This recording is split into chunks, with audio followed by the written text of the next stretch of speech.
Les modèles animaux sont nécessaires et absolument fondamentaux en recherche biomédicale pour un grand nombre de raisons. La première est de pouvoir essayer de comprendre les mécanismes d'une maladie et la deuxième est d'essayer de mettre au point des médicaments. Le grand avantage des modèles animaux, c'est de permettre une observation multi-échelle, c'est-à-dire à toutes les échelles d'analyse. Depuis l'échelle microscopique, cellulaire, qui va permettre d'observer des molécules et comment elles fonctionnent pour faire fonctionner une cellule, à l'échelle de l'organisme.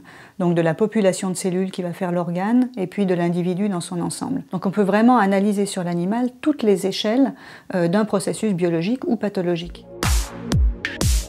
Dans la recherche contre le cancer, la visualisation d'une cellule métastatique a été possible parce qu'on a été capable de la visualiser dans le modèle animal.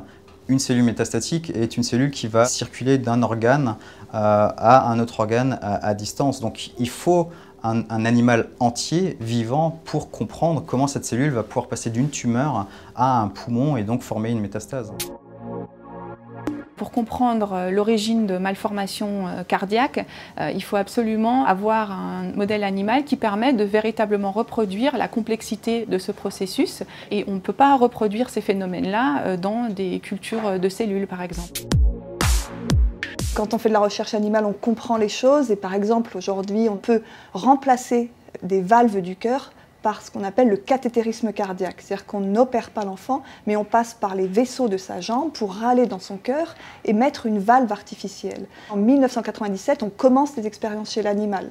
Pendant 3 ans, on affine la technique. Et aujourd'hui, des centaines, des milliers de valves sont posées dans le monde entier. La recherche animale nous a permis de mieux comprendre le développement du cœur et du coup, nous rend meilleurs dans nos diagnostics, dans nos performances médicales et donc dans le traitement des malades. Une des pistes thérapeutiques les plus prometteuses aujourd'hui, dans la maladie de Parkinson et dans d'autres affections, c'est la stimulation de petites zones très particulières du cerveau. Ce type d'application thérapeutique aurait été impossible sans 20 ans de recherche chez le primate non humain. La recherche animale est au service de la santé depuis longtemps, mais elle peut aussi l'être au service de la société, donc du plus grand nombre. Un nouveau domaine qui s'appelle la neuroéducation en est l'exemple, où on essaye de comprendre comment le cerveau fonctionne pour mettre ce savoir au service des pédagogues et des enseignants. Un des exemples, c'est qu'on a trouvé que le cerveau lit les mots en les séparant syllabe par syllabe, et non pas en lisant les mots de façon globale, ce qui est un des arguments pour un apprentissage de la lecture syllabique. En ophtalmologie, la thérapie génique pour prévenir la cécité a été développée sur des modèles animaux et elle permet maintenant de prévenir la cécité chez des enfants et elle n'aurait pas pu être développée sans les modèles animaux. Travailler sur la recherche animale en vue d'obtenir des médicaments utilisés chez l'animal est bien entendu une des premières missions du vétérinaire. Mais de façon tout aussi importante, le vétérinaire, dans ses missions, est préoccupé également par la santé humaine.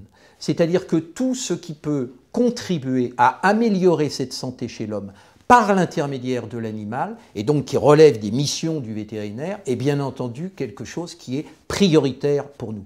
Toutes les recherches impliquant des animaux sont soumises à une réglementation européenne, qui est valable pour toute la communauté européenne, une directive qui a été émise en 2010 et qui a 2 volets importants. Un, l'endroit. L'animalerie doit être agréée par le ministère de l'Agriculture. Ensuite, chacun des projets mis en place, avant même d'être initié, doit avoir reçu l'avis favorable du ministère de l'Enseignement supérieur et de la Recherche. Que ce soit des souris jusqu'aux primates, ça coûte très cher d'avoir des animaux dans une animalerie. L'idée qu'on va utiliser des animaux de manière inconséquente pour faire l'expérimentation pour le plaisir, et c'est une utopie, c'est absolument infondé. On ne peut sûrement pas remplacer l'expérimentation animale par les modèles numériques. D'abord parce que les modèles numériques, il faut qu'ils s'appuient sur quelque chose, il faut qu'ils s'appuient sur des données. Pour générer ces données, eh bien, on va faire de l'expérimentation. Alors de l'expérimentation ex vivo, in vivo ou in vitro totalement, mais on ne pourra pas, pour un certain nombre de questions, se passer du modèle animal.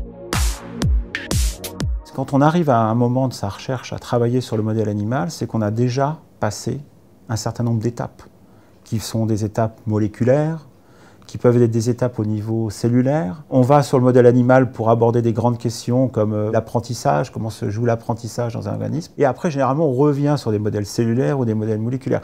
Donc ça fait partie de la vie d'un projet de recherche.